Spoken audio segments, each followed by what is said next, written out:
Learning English vocabularies every day, it doesn't mean you are capable to speak English fluently. You have to understand these reasons. Number one, this is about learning English vocabularies process.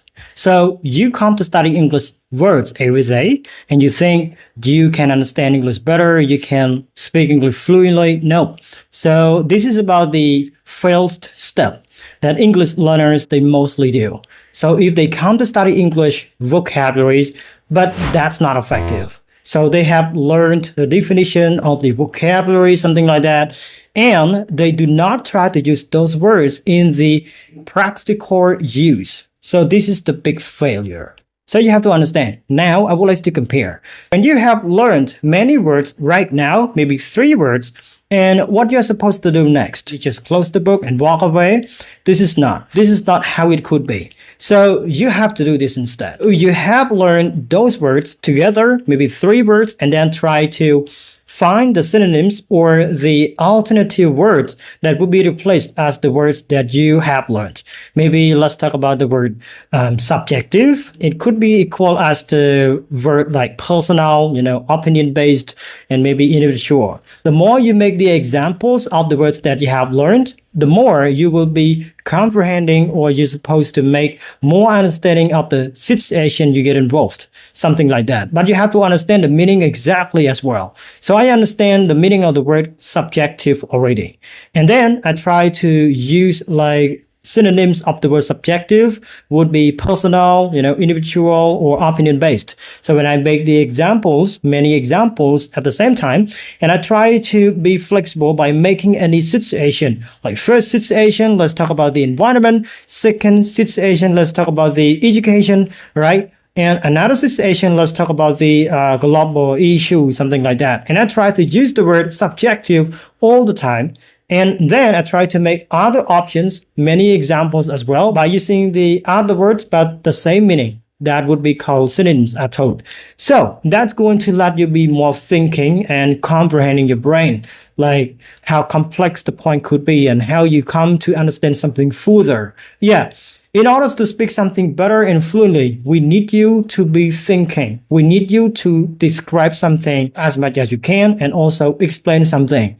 Yeah, you have to explain that. So for me, when I have made the example, I would check the definition and also I would check about the explanation. I try to explain what's going on. For example, to speak English with your favorite stuff, that would be subjective idea. Or maybe that would be the individual idea. Yeah, that would be this. Some people, they prefer to speak something with the formal context in English, and some people, they prefer to speak English to themselves. And so this is an in-based idea that you can do. See? So when you try to explain something by using the simple words replaced as the word you have learned, it's going to let you be more learning double words and double time. See? And this is the process you will be coming to the exact understanding. And your English speaking skill will be updated because you have put the words to the process in your speaking, and you do that. And you will have the feelings, you will have the understanding exactly like you before. Okay, so move to the next step. That would be about the passive words and active words. Would be the case as well. Let me explain. So when you come to study English vocabularies and you do not care any related activity would be connected to the words that you have learned. So today you have learned 10 words together and you do not care with the activity might be related to the word you have learned.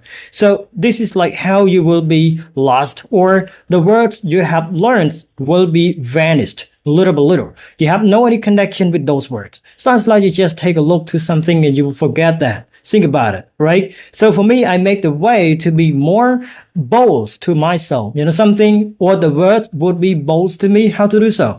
So I learn the words and I try to apply them in any activities that I might do. Maybe reading activity, maybe watching activity, right? Watching activity or watching something, all right, reading the books, and I try to find the words like I have learned and I will highlight. And I will try to use the strategy as synonyms and antonyms to make something as the option. So this is going to double check and double time to learn the words that I have met before. And that's going to guarantee I may have met that word more than 2 times, 3 times, and more than that. This is like how I longer stay in the words that I have learned. Never forget. See? So not only the reading activity, let's talk about, watching activity, listening to something. Yeah, listening activity, that is one of my favorite stuff, one of my favorite learning styles. I prefer to listen to something tough to challenge my listening skill and also try to track all the words that I have learned before, or the words would be possible to write down. And I will write down anything that I have listened to. That's going to be eligible for me to understand something better and extend my listening skill as well. Yeah, this is like how you connect the words you have learned and try to use them or try to get involved with them in the English activities in any way. You have to do that. All right. So let's move to the next way. This is about the pronunciation. As I told many previous times, I have been telling a lot to all English learners, if you have learned the vocabularies, do not think you can speak English fluently. You have to master your pronunciation in any cost. Because if you have bad pronunciation, your words would be misunderstanding a lot. People, they come to listen or they join your English conversation, your maybe formal contact, and people, they try to understand something with your words, and you got many words to say, but because of your voice, because of your tone, because of your accent, it would be complex to understand or very hard to understand. So this is because you don't care about the sound could be made when you come to speak. So that's why I highly recommend studying the pronunciation base. So at least you may have the maybe standard sound, and people that might be able to understand your voice better and clearer. All right. So you have to do that, but you don't have to be like the native, believe me.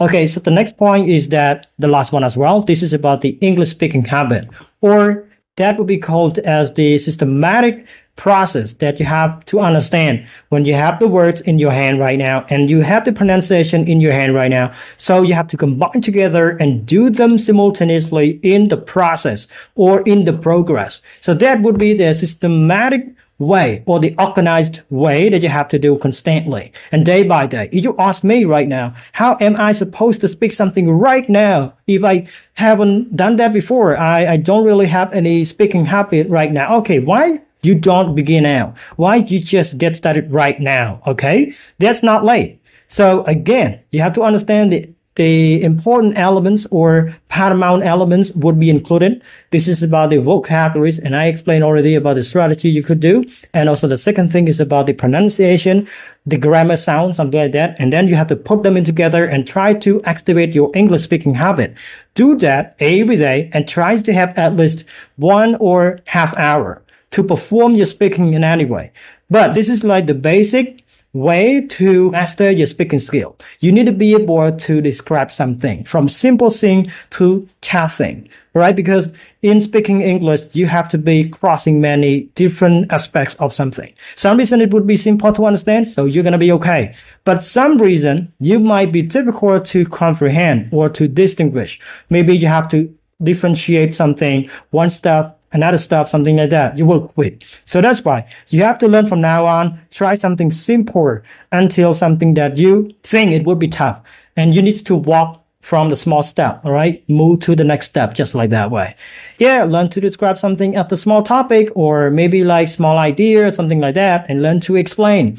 You know, the only way to help you more complex or help you to be flexible, this is the experience of explaining something. So how to do that? Yes, you can do that by yourself at home. Try to pick some specific object or maybe certain thing and try to describe them and explain the reason why. You have to do that. You have to explain what's going on about it at least.